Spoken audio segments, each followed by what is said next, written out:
Hi అండి. సాయికి night dinner ready చేస్తున్నాను. ఏంటంటే పొటాటో వండుతున్నాననమాట. ఎప్పుడు ప్రతిరోజు ఒకేలాగా ఉండదు. నేను మారుస్తూ ఉంటాను.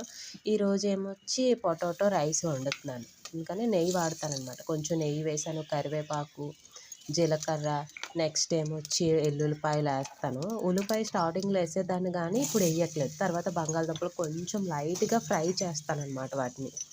తర్వాత దాంట్లోనే కొంచెం నేను వాడి కోసం పింక్ సాల్ట్ వాడుతున్నాననమాట. ఆ పింక్ సాల్టే వేస్తాను. అదిగోండి కొంచెం డబ్బాలో తీసుకున్నాను స్పేర్‌గా అని. అది కొంచెం వాడతాను.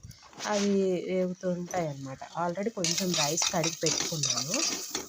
ఆ రైసే వాడికి కొంచెం తొందరగా డైజెషన్ అవ్వాలని కొంచెం నేను ముందుగానే ఒక 10 నిమిషాల ముందే నానబెట్టి ఉంచుతాననమాట. దాన్ని కూడా వేసి కొంచెం ఫ్రై చేస్తాను. అందులోనే వాడికి కావాల్సినవన్నీ కొంచెం లైట్‌గా పసుపు, ఇంకా వాడి కోసం ధనియాల పొడి, జీలకర్ర పొడి కూడా వాడతాను.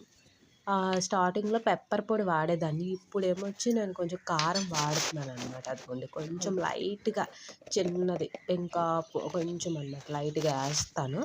ఒక అది 6 విజిల్స్ తనకి కొంచెం మెత్తగా ఉడికే వరకు ఉంచేసి ఆపేస్తాను.